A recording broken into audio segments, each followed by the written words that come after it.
Good morning विद्यार्थियों। BA पाठ प्रथम की ऑनलाइन क्लासों में आपका फिर से स्वागत है। विद्यार्थियों, आपने मेरा पिछला वीडियो देखा होगा, निश्चित रूप से वो आपको पसंद आया होगा। विद्यार्थियों, पिछले वीडियो में हमने भारतीय राजनीतिक विचारक, जो हमारा सेकंड पेपर है बीए पार्ट फर्स्ट का, राजनीति विज्ञान विषय का, उसके बाद उसमें मनु के विषय में अध्ययन प्रारंभ किया था, और जिसमें मैंने आपको मनु के जीवन परिचय और उनकी जो रचना है मनुस्मृति, उसके बारे में आपको बताया था। हम उसी को आगे निरंतर रखते हुए आज की जो क्लास है उसमें हम करेंगे मनु का राज्य दर्शन, और जिसमें पहला हम करेंगे राज्य की उत्पत्ति, अर्थात मनु के अनुसार जो राज्य है उसकी उत्पत्ति किस प्रकार से हुई और कैसे राज्य अस्तित्व में आया, ये हमें इस अध्याय में देखना है। और फिर उसके बाद हम राज्य के कार्य वगैरह आगे देखेंगे। राज्य की उत्पत्ति, मनुस्मृति के 7वें अध्याय में राज्य धर्म का प्रतिपादन करते हुए राज्य की उत्पत्ति का वर्णन किया गया है। मनु के अनुसार सृष्टि की प्रारंभिक अवस्था बड़ी भयंकर थी, मतलब जब सृष्टि की जो शुरुआती अवस्था थी, जब बहुत खतरनाक स्थिति थी, बहुत भयंकर स्थिति थी, उस समय न राज्य था और न ही राज्य दंड का कोई नामो निशानी था। मनुष्य अपनी मनमर्जी करता था, चारों ओर अराजकता व्याप्त थी, चारों तरफ भय का वातावरण था, लोग दुखी थे। अर्थात जब राज्य नहीं था उस टाइम जो सृष्टि की जो प्रारंभिक अवस्था थी वो बहुत बड़ी भयंकर थी। राज्य नहीं था, दंड नहीं था, इसलिए मनुष्य अपनी मन की मर्जी करता था, चारों तरफ अराजकता व्याप्त थी, चारों तरफ भय का वातावरण था, लोग दुखी थे, जो उसकी मन की इच्छा होती थी वो करते थे, दूसरों को परेशान करते थे, कोई रोकने वाला नहीं था, कोई टोकने वाला नहीं था। ऐसी स्थिति में प्रजा की रक्षा के लिए ईश्वर ने राजा की सृष्टि की। आप देखिए, इसमें राजा किसने बनाया? ईश्वर ने। अर्थात मनु क्या कहता है कि राजा को ईश्वर ने बनाया है। तो जिस राजनीतिक राज्य की उत्पत्ति के सिद्धांत में आपने पहले आपके राजनीति विज्ञान पढ़ा होगा, राज्य की उत्पत्ति के अनेक जो सिद्धांत आपने देखे होंगे, तो उसमें एक आपने देवीय उत्पत्ति का सिद्धांत देखा होगा। तो मनु के इस सेंटेंस से, इस वाक्य से ये समझ में आ रहा है कि राजा को भगवान ने बनाया है, अर्थात राज्य के देवी उत्पत्ति के सिद्धांत की मनु हमारे यहाँ पास यहाँ बात कर रहा है। तो ऐसी जो स्थिति थी, भयानक स्थिति थी, उससे रक्षा करने के लिए प्रजा की ईश्वर ने राजा की सृष्टि करता, उसका निर्माण किया। मनु के अनुसार इस संसार में राज्य के न होने पर बलवानों के डर से प्रजा में व्याप्त असुरक्षा के कारण संपूर्ण संसार की रक्षा के लिए ईश्वर ने राजा की उत्पत्ति की। क्योंकि राजा की उत्पत्ति संपूर्ण संसार की रक्षा करने के लिए, अर्थात जो जनता में भय व्याप्त था, असुरक्षा थी, उससे लोगों को बचाने के लिए राजा का निर्माण किया गया। शासक की देवी उत्पत्ति का संकेत देते हुए मनु ने कहा है कि ईश्वर ने इंद्र, वायु, सूर्य, अग्नि, वरुण, चंद्रमा और कुबेर का सारभूत अंश लेकर राजा की सृष्टि की। अब पहली बात तो राजा का निर्माण ईश्वर ने किया, लेकिन अब कैसे किया? तो मनु ये कहते हैं कि राजा की उत्पत्ति करने के लिए भगवान ने, ईश्वर ने क्या किया? इंद्र भगवान, वायु, सूर्य, अग्नि, वरुण, चंद्रमा, कुबेर आदि जो देवता थे उसका अंश लेकर के एक राजा का निर्माण किया। मनु का कथन है कि सभी देवताओं के अंश से उत्पन्न होने के कारण राजा क्या है? सर्वगुण संपन्न और तेज से युक्त है।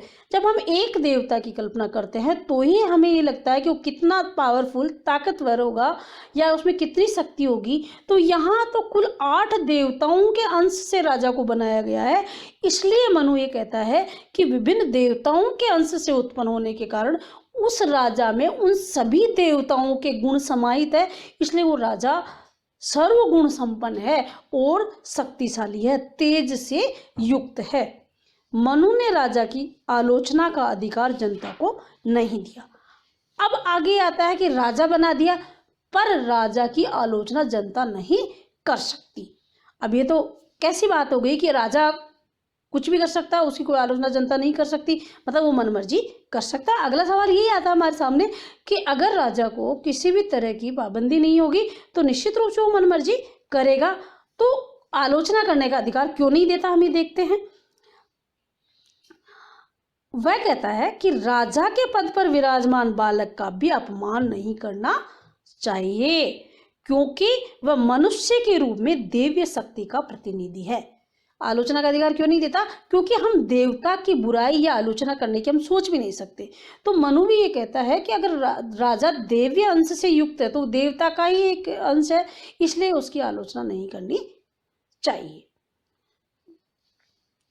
राजा को देवी गुणों से संपन्न होते हुए भी धर्म के अधीन रखता है और उसका धर्म है प्रजा की रक्षा करना और प्रजा का हित करना। अब अगली बात यह आती है कि राजा देवी गुणों से युक्त है, प्रजा उसकी आलोचना नहीं कर सकती, लेकिन फिर भी वह स्वच्छंद नहीं है, स्वतंत्र नहीं है, वो धर्म के नियंत्रण में है और राजा का धर्म है प्रजा की रक्षा करना और प्रजा का हित करना।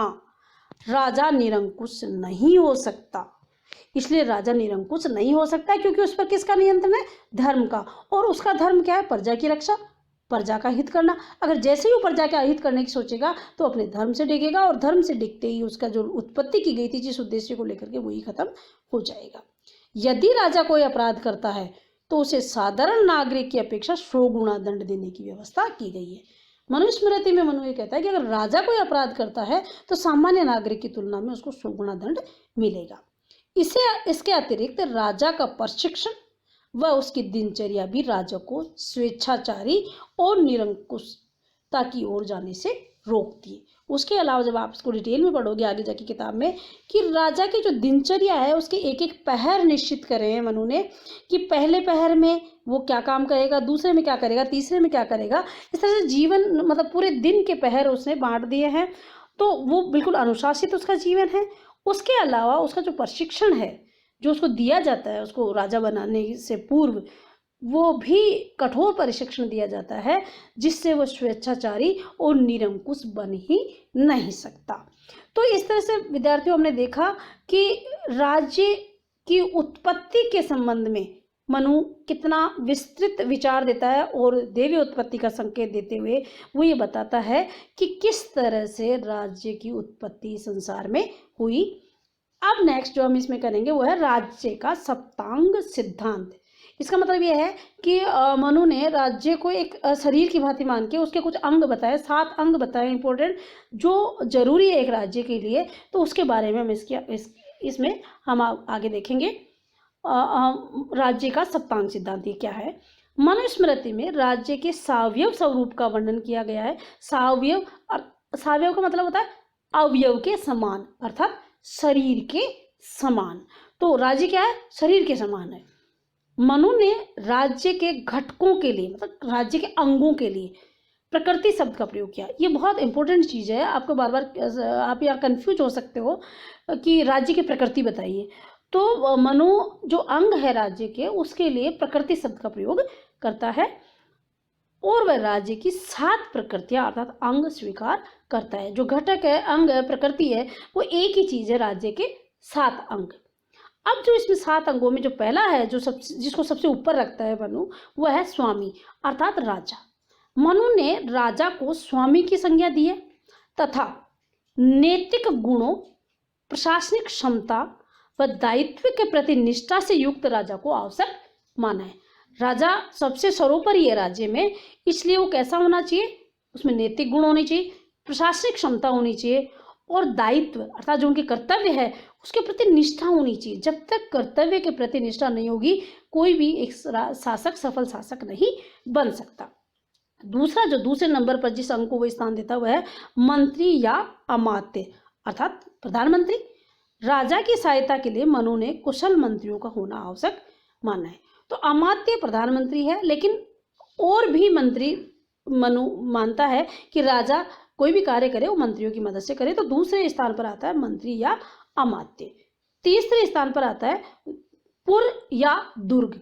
दुर्ग होता है किला, अर्थात दुर्ग से तात्पर्य राज्य की ऐसी राजधानी जो भांति भांति से सुरक्षित हो, अर्थात किले के भीतर बसा हुआ एक शहर, राजधानी जो पूरी तरह से सुरक्षित हो।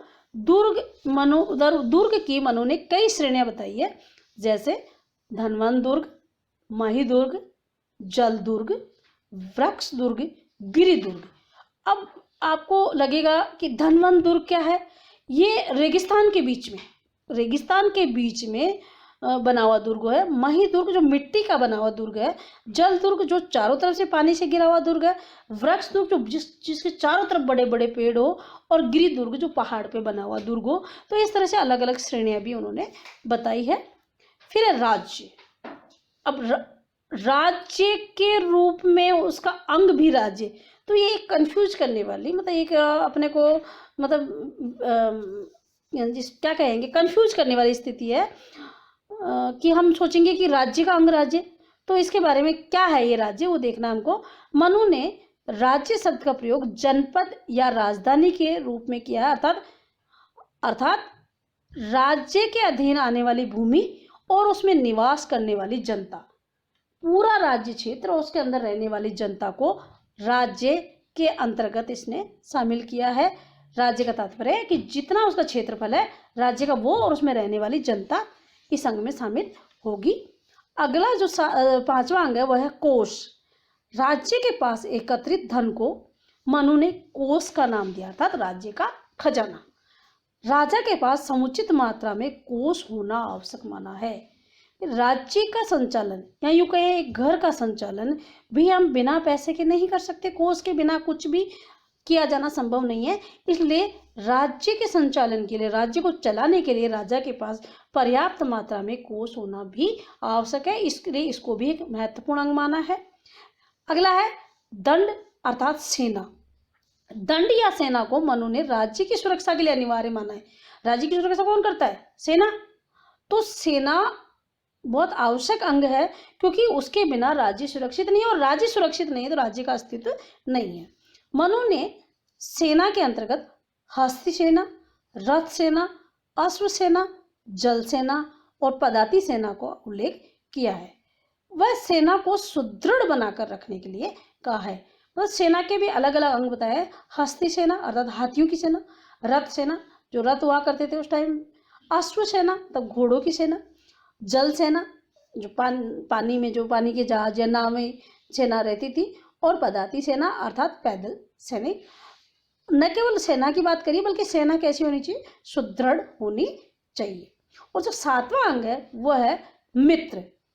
मनु ने मित्र को राज्य के आवश्यक अंग के रूप में स्वीकार किया है। मनु ने मित्र को राज्य की 7 प्रकृतियों में स्थान देकर राज्य द्वारा शांति की नीति अपनाए जाने की आवश्यकता को स्पष्ट किया है। विद्यार्थियों, आपको पता है कि जीवन में अगर मित्र नहीं हो तो निश्चित रूप से एक व्यक्ति का जीवन भी सही तरीके से नहीं चल सकता।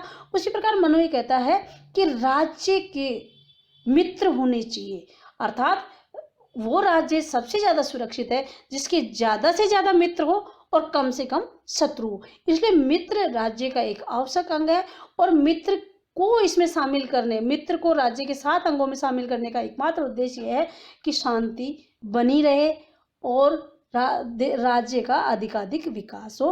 तो विद्यार्थियों, इस तरह से हमने इस व्याख्यान में देखा कि राज्य की उत्पत्ति का क्या सिद्धांत बताते हैं मनु, और राज्य का जो सप्तांग सिद्धांत अर्थात राज्य के जो 7 अंग है या 7 प्रकृतियां हैं वो क्या क्या है।